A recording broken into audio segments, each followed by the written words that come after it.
Wow, my glasses are dirty. I can't see for shit. Like this is some stupid shit. I always think about the human body. It's like, how do you attack yourself for not like you're just we're just like one day. Oh, you know what? Fuck it. We don't need these anymore. Just eyes, vision gone, shot, destroyed.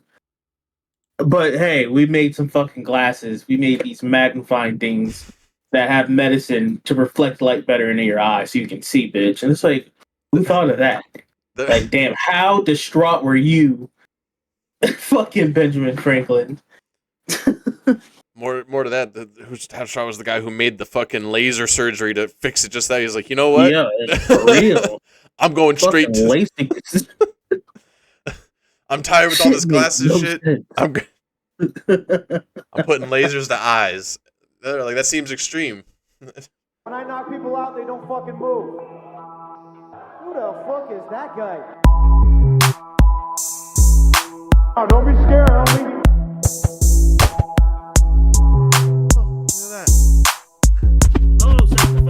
Welcome to Throwing Hands. You're playing touch butt with that dork in the park, the ponytail. My balls are hot. Who are they gonna? Who do you think they're gonna pin Rhea Ripley to beat in Australia? That they have to make something like monumental for her to win. The only person she hasn't fought is Becky, because Becky's been cruising the world and doing all this extra shit and not fighting Rhea. Damn, I don't. I guess that would be a good. They could make a good like storyline out of them too. I'm sure they both are good at promo work, in ring pretty equal. Becky's always willing to take a bump, man. She's always willing to take some kind of crazy bump. It's funny. But I do find her corny if I'm being real with you. I don't like the man has come to town and she's looking for a fight, and I'm like, yeah, we get it.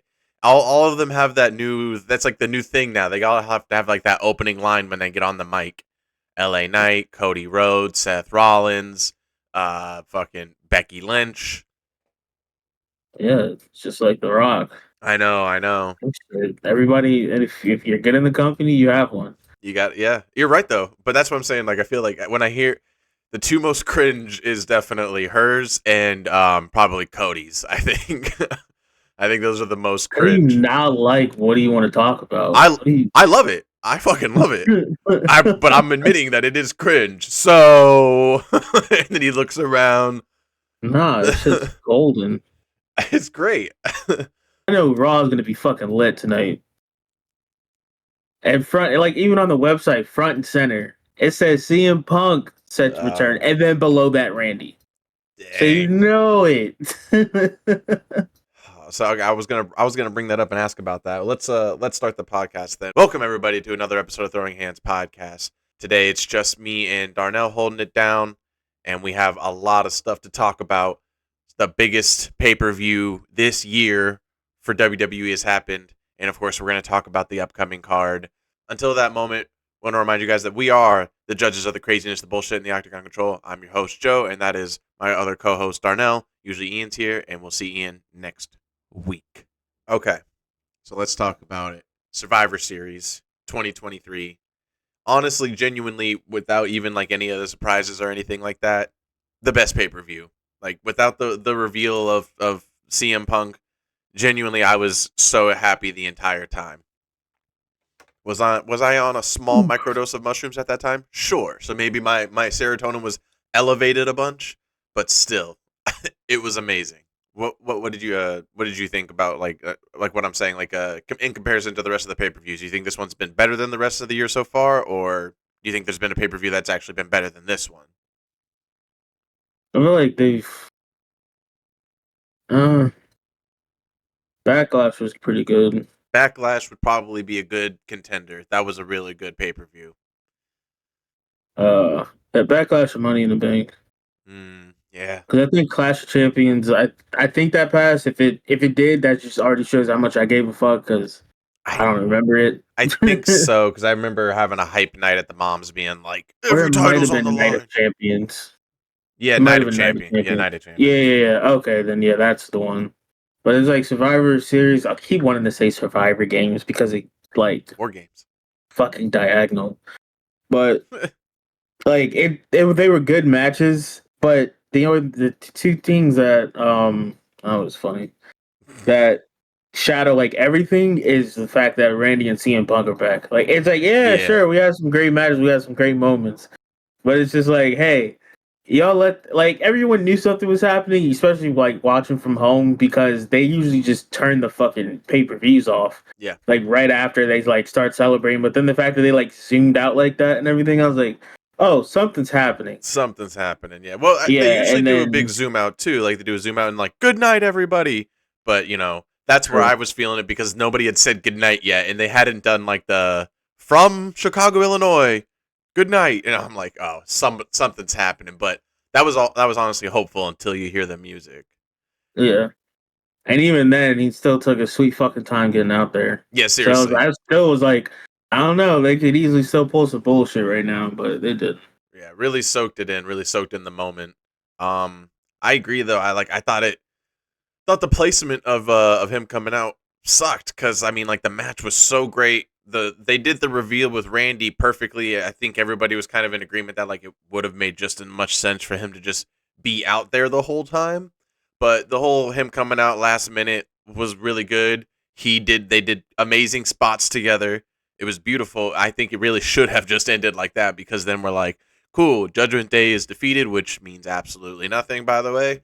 And then, whatever. But then, like, did CM Punk, it just completely underwhelms the entire story you just built with all these guys. Just completely the period, because now everybody's like, well, what does this mean for everybody here? Why is he coming out during this match? Because it's the end of the pay-per-view, and he has to come out now or never. Speaking of that, I did have a little see a little insider from WrestleMania where they were talking about how they actually wanted Punk to come back at the 2024 Rumble, and that was ideal for all of them. But at this point, with how the rumor was already coming out that he might be there at Survivor Series, and the fact that Survivor Series was in Chicago, they had no choice but to be like, he has to come out at Survivor Series for sure. But let's talk about this. There was a lot of good matches. Gunther and Miz, that was awesome, pun intended. It was a really good match. I liked hearing Miz's input on his TikTok afterwards about the match. I thought that was really cool because he actually gives like actual like kayfabe, outside of kayfabe points of view. So shouts out Gunther, who continues his reign. I was saying it in there. I don't think that Miz was going to be the guy to dethrone him. Has to be someone on a bigger rise or already at the top, Fuck the Miz, fuck Gunther. That's it. Word. Fair I don't enough. like seeing either one of them wrestle. Miz is a good guy. He was bullied. That was the story that was the story they okay, and then who else was it? Of course, Mommy is always on top. Easy money, easy claps. Good shit. I saw the clip of her scaring that little kid. You saw that clip I sent you? Yeah. I got you twice, you little shit. I'm like, yo, she's so good. Yeah, I was confused at first because when I first read the caption for it, I was like, what the fuck do they mean 18 months later? Yeah. And my brain added the word later. Like, it was not there. And I'm like, what do you mean? I'm like, did she scare an 18-month-old? And then he just suddenly had a growth spurt and she scared him again. And then I finally, like, fucking really read. I was like, oh, okay, cool. Yeah. I'm like, whatever. Who gives a fuck? It's a kid there. She's the best. It's so funny. So funny. She really does like take like a lot of like big risks with her character, like when it comes to like being a heel, and she understands her character better than any other maybe not better, that might be like overstepping, but close to better than any other wrestler I've ever seen. Like she really, like a lot of like heels would not dare like look at a little kid and be like, shut the fuck up. Same with what's her name, Bailey. So she's so good at just like yelling at little kids in the crowd, and I'm like, yeah, that's funny. That's good. That's great. I saw a TikTok earlier this week, or I guess shit that was last week. About Bailey like being like when she turned heel. Mm-hmm. Apparently at some event, she made some little girl like boo-hoo bawling crying. Yeah. And now that little girl is a wrestler. Like she's somewhere. I was like, oh fuck, that's crazy. I think that might have been probably during like the ripping sign phase when she was ripping everybody's sign. So I bet she probably. I don't think she ripped her sign. I think she took something from her and then yelled at her. And she like, fuck, my That's hero awesome. just crushed my fucking dreams, bro. Fuck yeah. And you know what, little girl? That shows how much you don't understand wrestling, you little bitch. All right. Okay. So since we're talking about them, the War Games match between Damage Control and the mishmash of Bianca Belair and Charlotte Flair and I forgot who. I mean, fucking Becky Lynch and Shotzi. It's such a mishmash. It's such a collection, and I'm just like, yeah, all you guys go at it.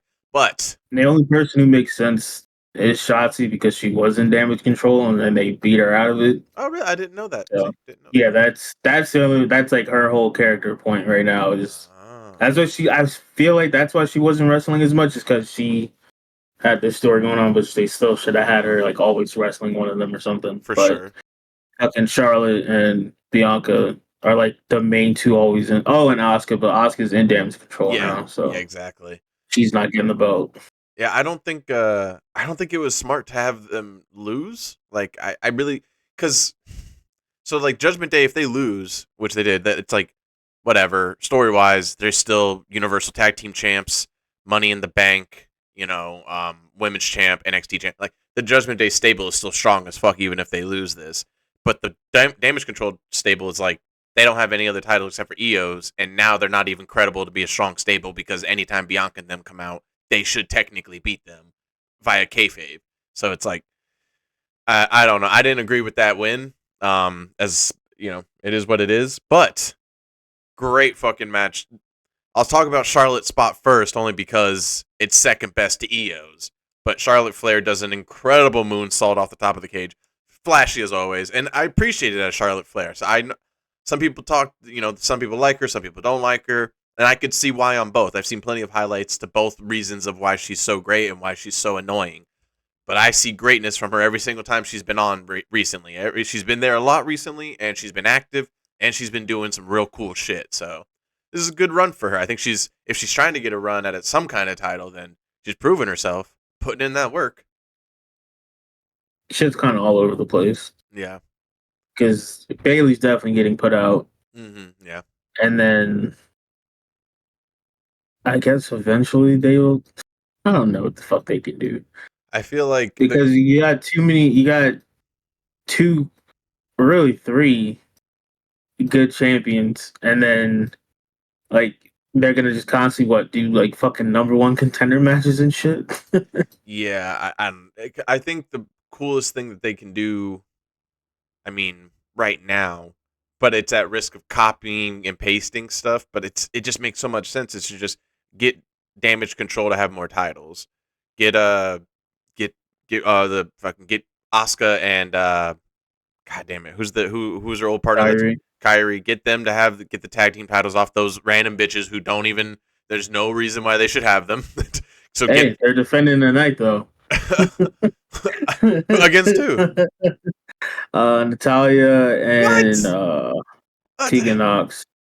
And this is why though, because even though it's at a risk of copying paste, if you give Damage Control, Asuka and Kyrie the tag team titles, they're there all the time. They're gonna defend it. They're gonna have crazy matches, and you can have them do some real down low shit, and it would be really cool. Instead of just pass it. If Natalia and them win, that's gonna be ridiculous. And if these girls win, then that's also gonna be ridiculous. I hope that Damage Control comes out of nowhere and it's just like, fuck you, and just starts jumping them. That'd be great. But yeah, that's the way I see it going. And then, of course, just before we even go on any further, of course, if we already knew Randy was coming. If CM Punk did not come out, all anybody would be talking about is Io Sky's spot, putting a trash can over her fucking head at the top of the cage and dive bombing onto 4 women. 4, 5. Yeah, I think it was 5. Insane. Crazy, unsafe, crazy cool. It was, and the way she did it, holding that can above her head. I saw it slow-mo, and my first thought, like right when she like bent her knees to jump, I was just like, bro, one fucking slip, One slip. Yep. one slip, bro. Live, live pay per view just gets shut off She is. because now we're looking at somebody's leg bone. Yep, for sure. She is so lucky to get that spot perfect. Like, I mean, she nailed it perfectly. Like, Yeah, dismount, perfect jump, landed on them perfectly, safe. Oh man, I can't stop thinking about it. I've watched the highlight like so many times. It's so great. I'm like, yeah, CM Punk, but let's talk about the trash can flying from the fucking sky. I So think cool. my friend Hunter, he sent me another video. I think she did it before, and it looked like it was in NXT. I didn't watch it, so it's Oh, just okay. like one thing she's done before, and they're like, "Fuck it, bring it back." That's so cool. The closest I've ever seen the coolest thing I've ever seen with a trash can done. Besides that, like there's a lot of cool things that people do uniquely with the trash can, like Shane with the coast to coast, which ends up just being a really weird move. But WrestleMania 22, Shawn Michaels versus Vince McMahon. Shawn Michaels does the elbow drop from the top of a ladder onto Vince, laying on a table while he's covered in a trash can. I remember that now. Drops the elbow, and he drops it so perfectly that if you remember, he kind of gets like stuck in there for a second because it was so indented that they couldn't really get it off of him for a second, and they had to like kind of mess around. He like kept hitting him like a little bit, like it was.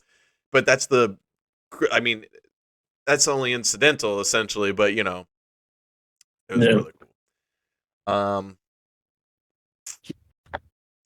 Yeah, let's see. Only thing we got left on that pay-per-view was the reveal and the male War Games match. Cool match. Everybody hitting their moves. Jey Uso was on fire.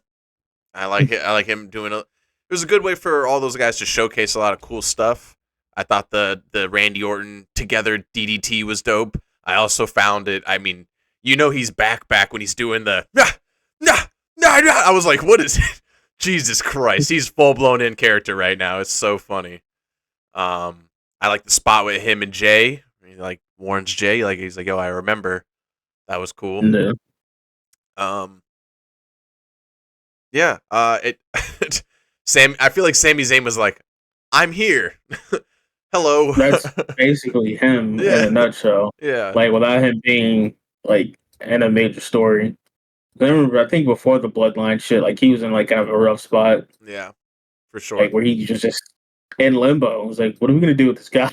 Yeah, the The second people love him, but we don't know what to do. crazy that like because him and KO had such big momentum and such a big fan base, and they were just like, okay, as they do with most tag teams, okay, rip them apart now, and you're like, oh, sure, well, yeah, why have any good tag teams around for a long time? Fuck it, whatever. Um, but Unless you're peddling bootios. Them niggas made me so mad when they made that shit up. shit, Oh that my was god. a crazy time. Um, man, okay, yeah, so the boys win, of course. Not a lot of crazy spots done in that one, but it was very good, very clean match, very fun. Then CM Punk comes out. They hit the music. Look in my eyes. What do you see? He looks old as shit. They showed that picture of like Survivor Series 2014, Survivor Series like 2023, and I was like, oh god, he looks so old now.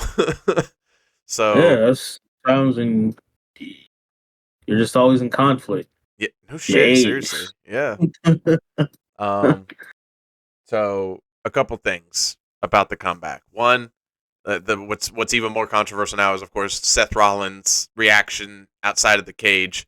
Um, Everybody's like, is this kayfabe? Is this actual reaction? So you got Randy and Sammy and Jay's reaction. Or no, Randy and Jay's reaction, which is just like, hello, hi, and that is also genuine reaction. That's Randy. Randy breaks character all the time, and the second that the actual pay per view goes off and he knows it, he's like, all right, I can do more fun stuff now, and he pulls out the chair, sits down, waves, and all that. Then you got Seth freaking out the outside.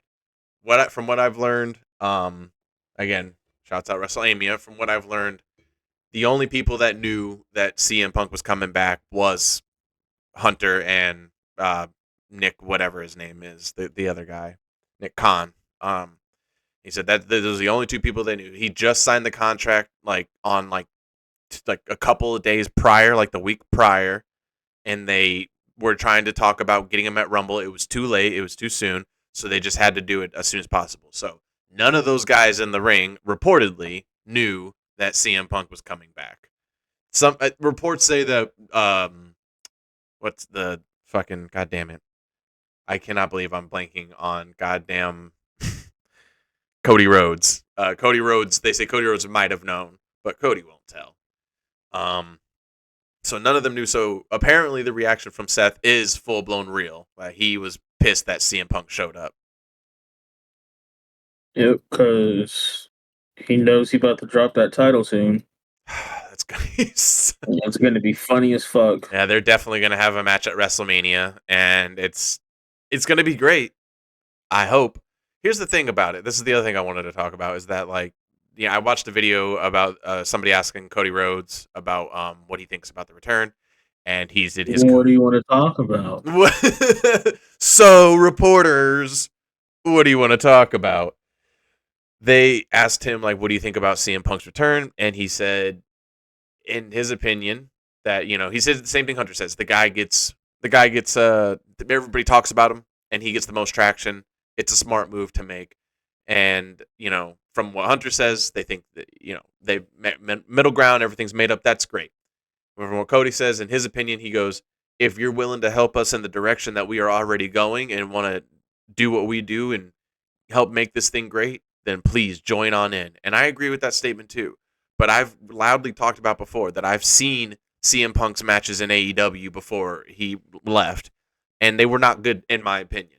They were sloppy, and it's not, I've watched videos where it's just people talking about, and it's 50-50. People would talk about they thought they were fine.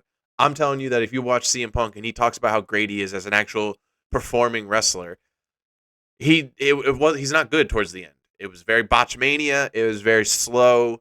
Seems like, I don't know, just seems like he just wasn't in good enough wrestling shape to actually do some of the moves, in my opinion. So, in my opinion, I don't care what he wants to do when he comes back, as long as he's willing to fucking give 110% in that goddamn ring.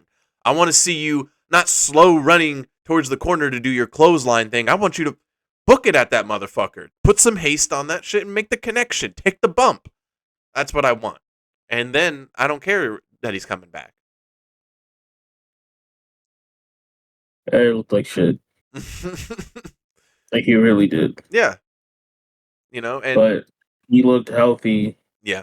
Walking out there. But sure. Obviously he wasn't really doing anything. So I think that, and this is just a guess, obviously, I don't mean to put CM Punk in a dark light, but I think that having the conflict with AEW, having the conflict with WWE, having the conflict with pretty much any organization that he can work with besides lower end organizations that would not pay him the money that, I would even say that he deserves.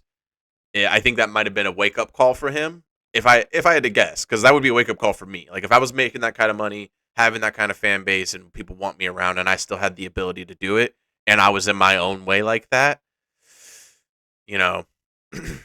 I would have to start seeing some light too. But clearly it went both ways. Clearly Hunter saw some light too. He was clearly like, I gotta figure this out because this has gotta work, You know what caused it? What? TNA. What? TNA. CM Punk. They were trying to talk to him about getting him on the show. And that's when he was like, oh, hell no. I'm fucking up. They're like, no, hear us out. We got Dustin Diamond Dallas Page coming. They're like, hey, no. yo, hold the fuck up, bro. I can't. No. He's like, no, we got Scott Hall. Not Scott Hall, goddamn it. Fucking.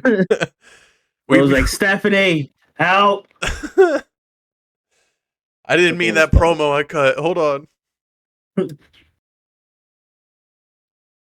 But yeah, they were talking to him, but then they heard that WWE was also talking to him. They're like, "Oh shit, we gotta back out." Word. Well, because whatever we're offering, they're gonna just double it. yeah. I'm happy to see it. I'm interested to see what storyline they're going to put him in. Clearly, at this point, with how Seth reacted, it's just only going to make the most sense for him to deal with Seth. I think immediately he's going to come out tonight. Tonight is Monday, we're recording, and he is going to cut a promo, and then Seth is going to interrupt him 1,000%. And I'm really interested to see how these guys work because Seth hates him in real life, and CM Punk probably feels indifferent, but probably really doesn't care. And It's just like, oh, look at you. You're still the fucking scared little boy you were back in NXT. it's gonna be it's gonna be, dude. It's gonna be great. If they can work together, these promos leading up to everything. But here's the problem: is that WrestleMania's how far away now? It's gonna be in February, It's in April. April. Yeah, they can't drag this on for like that long to get the WrestleMania. can. You think so? Yeah, they can. You see all the bullshit they get roaming through. You're not wrong. They So, do it. you're not wrong. I'm interested to see then if they can do it because I mean clearly they're like you said they're gonna want him to get him to have a title as soon as possible. But And I feel like they need to wait for WrestleMania and just say, fuck it, triple threat match. triple threat match with who? It's gonna be Seth, CM Punk, and fucking Cody Rhodes. Hey, and then Cody finishes the story. You know who's gonna come out at the last very fucking second? Jimmy Uso. Goddamn Damian Priest. With the briefcase. With the Just the fuck on somebody's night. Oh shit! It's gotta happen to Cody. If it were to happen to anybody that way, it'd have to happen to Cody. Cody finally finished the story, and then fucking Damian's music hits, and they're like, "No, he just finished the story." All right, well, that was War Games, and that was our interest in Monday Night Raw tonight. All right, let's turn to some UFC. Saturday, December 2nd, Christmas time, guys. It's Christmas time. Benyel Dariush and Armin from Armenia. Wow. Lightweight bout. Shit. As the main event for that card, starting at 6 p.m. All right, so let's talk a little bit about it. Jalen Turner, Bobby Green. I heard that they have a step in for this Bobby Green fight. Yeah, which is Jalen. Oh, he's supposed to be fighting Dan, okay. and then Dan snapped his arm again. That's who it was. Yeah. And that was that picture I put in there. I think Saturday with all his arm fucking stapled together. Yeah, it's just like Jesus Christ, dude. I was just about to say, like, how can I forget the guy with the zombie arm right now? Insane. Yeah, this is actually a really good, fight to like step in for. This makes it, I mean, it's interesting. It's the same. They're number 12, number 13. That's an amazing fight to get to step in for, to like make it make sense, instead of just getting a nobody for Bobby the King Green to step on and just destroy. Yeah, that would be pretty gross. Because then his karma could have easily reversed. Yeah. Instead of him knocking out the person who thinks they're gonna make a name on him, they actually make a name on him and just lay him the fuck out within 30 seconds. That being said, I do have Bobby Green to win this fight for sure. I think he takes Jalen out in like the second round. If Jalen makes weight, he's definitely losing. Yeah, he's gonna be too tired. Dog, he's like 6'5" or some shit. Oh yeah, and that's then right. He was. I think he was even having trouble making weight at 170 at one point. I forgot about that. That's crazy. Yeah, so it's like him cutting weight that short amount of time, he could be fucked up afterwards. Okay. Well, what interests me is this Rob Font Davidson Figueiredo fight because it's 8-2, like number 8 versus number 2. I mean, nah, his number 2's coming from flyweight.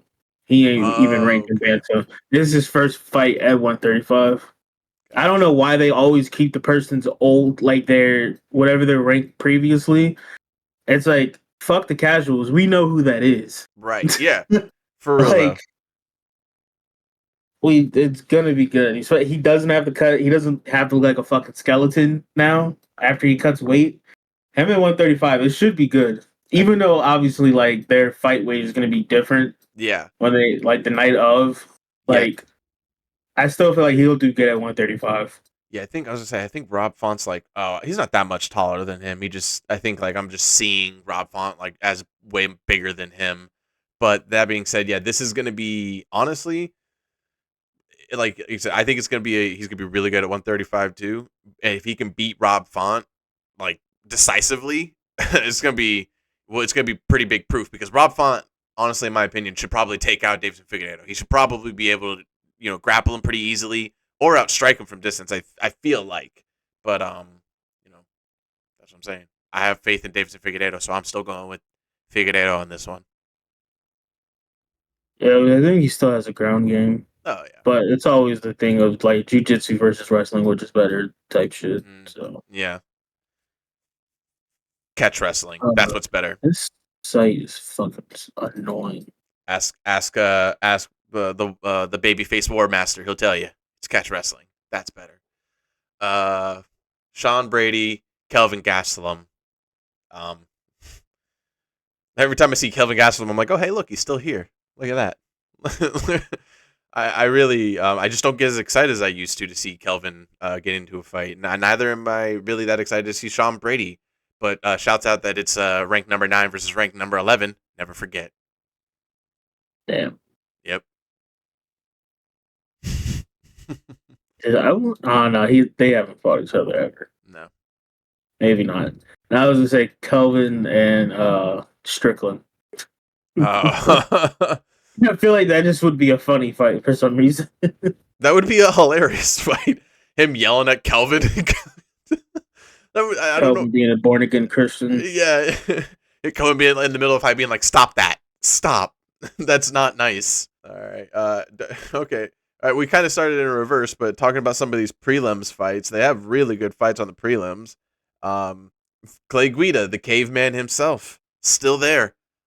Every year they put him back in that cryo chamber, they freeze him down, and then every year they melt him on out like Austin Powers. He takes a really long, awkward pee, and then he's like, then they put gloves on him, and then they tell him who he's got to fight. Pretty fucking much. Yeah, he gets a little confused, and then that's why they do so many of the slaps, just resetting him a bunch. Makes sense. Makes sense. Word. That being said, you know what though? Clay Guida's gotten he's gotten his bell rocked a couple times recently. He's also won a lot recently. It's been a little back and forth for him. He's getting a little too old. I think that this guy, I think Hakeem Silva's gonna I think he's gonna knock him out, to be honest with you. I don't want it to happen, but I'm just trying to be a realist. He might not. What the fuck was that? Calm down. Relax. That fucking Reset. accent was crazy. But he might not even knock him out. Bro's nickname has BJJ in it. Oh, word. He might just strangle this man to death. And knowing Clay Guida, his whole camp, I feel like his whole entire camp is like, okay, Clay, so here's the deal. This guy has BJJ in his nickname. He's also a BJJ black belt. He's from Brazil. Taking him down may not be the smartest idea. So here's a lot of tape on what happens when guys take him down. And we're going to go for a little striking game this time. And Clay's going to get in there and go, takedown. Shoot for a takedown. Up against the cage. Right now. Go. Press. Cage. Go. And submitted. Shouts out to him, though. For absolutely no reason at all, Miesha Tate is back and fighting Julia Avila. The Raging Panda. I love it. That's a good nickname. Wow. It doesn't really matter who they put up against Miesha Tate. I'll always go against her, but this nickname's got me 100% on Julia's side. That's a dope nickname. Yeah, I'm going with her for that literally because of her fight name. Hell yeah. Yeah, anybody else that you were interested in to talk about in these prelims here below? I know you got Cody Brundage and you got The car close should be good. Hopefully he doesn't have a loose ass neck like he did against what's his name? The guy who the fuck are you who the fuck is that guy? Who did Jeremy Stevens. Yeah, he was supposed to fight Jeremy Stevens like back in 2020 or something, or 2021. Jeremy fucking pushed him so hard gave him a concussion, couldn't fight the next day. He was too relaxed. So his neck just shot forward, brain just fucking car accident from a push. Not even like him getting clipped or anything. He got pushed so fucking hard. It Ain't gave no him a way. concussion. Ain't Bro, no that way. was the craziest reason for a fight to be canceled. That's crazy. I think it was at Fight Island too. So these niggas was in Abu Dhabi, and it's like we just took this fucking plane ride of hell for us to not even fight, bro. I hope I'm wrong about that, but it still is like, god damn, dog. He You gotta. can't live that down. He You gotta. got a loose ass neck, bro. Yeah, that's great. He literally got a domestic violence injury. Like he got a I fell down the stairs injury. That's crazy. That shit was fucking horrible. Wow, my glasses are dirty. I can't see for shit. Like this is some stupid shit. I always think about the human body. It's like, how do you attack yourself for not we're just like one day, oh, you know what? Fuck it, we don't need these anymore. And just eyes, vision gone, shot, destroyed. But hey, we made some fucking glasses. We made these magnifying things that have medicine to reflect light better into your eyes so you can see, bitch. And it's like, who thought of that? Like, damn, how distraught were you, fucking Benjamin Franklin? More to that, how strong was the guy who made the fucking laser surgery to fix it just that? He's like, you know what? Yeah, for real. I'm going straight to. LASIK. I'm tired with all this Shit makes glasses no shit. sense. I'm putting lasers to eyes. They're like, that seems extreme. Guys, we're gonna switch over into our end segment of the show. It's our street shenanigans, where we go over street fights from all around the world, and we bring them to you, going over it to judge the craziness, the bullshit, the Octagon control. See if some jiu-jitsu could have been used. See what they could have done differently. See if maybe they should have fucked around and found out or not. And usually Ian's here to let you know this, but I'll let you know that the most important thing to know about these videos is that YouTube, they're okay. Everybody in these videos are okay. This is all for educational purposes, and we have followed up with every single one of them, and they're all good. Good to go. Figured it out. Don't have to do any more research than that. It's all good. That being said, let me go ahead and get this started. Yo, shout out to Facebook. Shout out. Showing the big old biddies. Right? Insane. Every time. That's an account I followed, like, I don't know, like when I first got like this Facebook account when I first started living with my mom's, and that guy was always posting Breaking Bad stuff. Like, and that's why and now it's That's why I love Facebook now. It's like all those cool pages you followed, ads now. They're gonna show shenanigans, bro, for no reason. I hate it. Sad. All right. See this dragon, the Chinese people drowned up. It's like, what the fuck are you talking about? You're supposed to be showing me SpongeBob memes. Yeah, everything like that's I realize that about like Instagram now. Like sometimes I look on Instagram and I'm like, what are these accounts that I'm getting ads for? And I'm like, oh, these used to be like funny memes. Like these used to be really great meme pages. And now they're nothing. They're just ads. All right. We're going to start with this video here. This is one of the scenarios of, hold on, I have to do a bunch of clicking for this. This is one of those scenarios that is fuck around and find out or not. You know, sometimes I've talked about this adamantly. I mean, you don't have to get in everybody's face. You know, sometimes you can gauge the situation and really know when you can use your size, your intimidation factor, your voice, whatever it may be, and really get people down, talk people down, intimidate people down. It's not always the best source of fixing the situation. And here's a good example of why. We got some guys arguing in a gas station. Classic, by the way. Always sucks when you're trying to get some Skittles. This guy's like, okay, just back up. I feel like if the nigga at the register ever comes from behind the register, you might want to, see? Right there. And see, like, look at that guy's body shape, too. He throws a mean fucking right hand. No doubt about it. Like, when you see that kind of guy's body shape, you're like, he's got that. That's a dad strength right there. He's been lifting boxes his entire life. Yeah, the push. Everybody knows it's on. Yep. All right.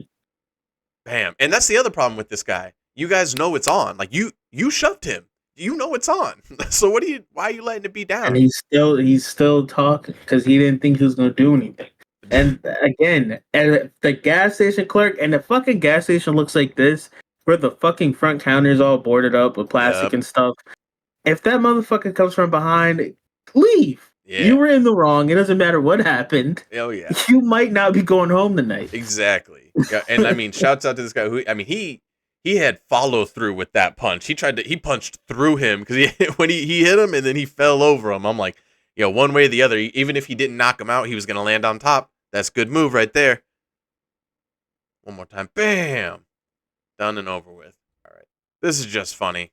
This is just funny. But this is a couple of moves you can practice to meet your daughter's future boyfriends, and a couple other things as well. Shouts out to these guys. It's that way. Thank you. Mikey, I heard a Good lot spinning about you. Damn, sneaky time. Ooh, Derek, you decided? backhand in front. How long do you think this is? You may have to spit on him. The spit's always the most disrespect when people be doing these ones. It's always so disrespectful when they spit on it. Because also, unless they collectively own that, like if one of the guy who spit on it better own that thing. Because if I'm the other guy, I'm like, all right, dude, go get a Why'd you do Kleenex. that? Go get a Kleenex right now. I swear to God, you're cleaning this. Those are funny. Those are always fun to do. Definitely practice stuff like that with your buddies. Practice like what I would say more to this. I would say practice like situations in public. You know what I mean? Like some guys getting in your face at the movie theater. All of a sudden, you knock your popcorn out of your hand. What are you gonna do? What are you and your boy gonna do? Practice some moves. It's not about practicing some WWE tag team moves. It's about practicing some real ass fucking sweep the leg. I don't know. Drop the elbow. Break the wrist, walk away. Break the wrist, walk away. All right. And surprise, surprise, they're actually all funny ones, besides the big knockout in the beginning, which was actually pretty funny too. In honor of War Games, we got a guy practicing a big old fire table bump. This is very common. Let's see how it goes. Birthday to you! Oh, fuck. Oof. Oh, Burning Man. Hey. Yo, and like no one's helping. No, well, they were like, "Is this part of the stunt?" I'm not too sure. Is it? Hell no. I feel like even if I was like fucked up like them, I would have been like, dude, what the fuck? That would have took me out completely. Like, hold on, shit got too real. Because it's, I mean, at some point, I mean, there's so many people around. Like, right there, I would have like, dude, that fire's not going out. At no point at all during the setup of this entire thing or the event of him being on fire did anybody go, "This might be a bad idea." This. They took so long to react to that, bro. He's gonna have the longest year of his life. This right here is like Feeling those burns. See, they really at WWE they should really take clips like this when they're doing like the "please do not try this at home," like, and just show. I think at this point it has to be straightforward. No nice looking bullshit like, hey, this is what the fuck's gonna happen. Yeah, I think they really should just show at this point like the backyard WWE guys or like the guys who go do WWE at like parks and stuff like that when they like film matches, and like I think they should just show those guys and be like, don't do this at home. I think my favorite one of those that's backyard wrestling was this dude. He went to jump off the rope. Like the match hadn't even started yet. But he like gets off the rope and his leg just decides to do all types of 360s. Mm-hmm. Like first, like he came down, legs, knees inverted. Oh. And then like he spun around and somehow one leg kept like it like spun the right way. The other one just kept going and then like his fucking leg snapped below the knee. It was just like, how? You were just getting down, bro. Damn. Like you just destroyed your life. The Jeff Hardy music in his head cut off real quick.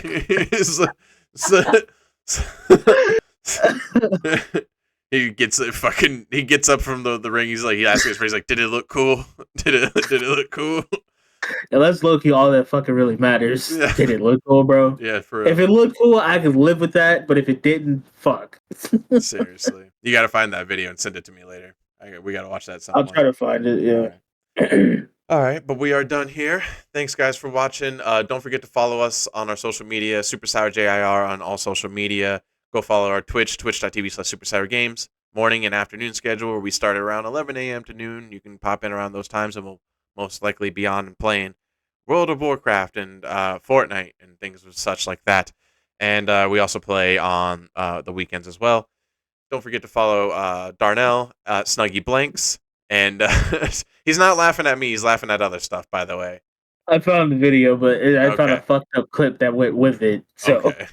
Gotcha. Yeah, send that to me. We're going to watch that next week for sure. And as always, just hit that like button, comment down below, subscribe, click that bell. Please, guys, we appreciate you guys hanging out, and we want to see more of you here. So let's keep throwing hands. Peace. Okay. Welcome to Throwing Hands. You got you're playing touch butt with that dork in the park, the ponytail. My balls was hot.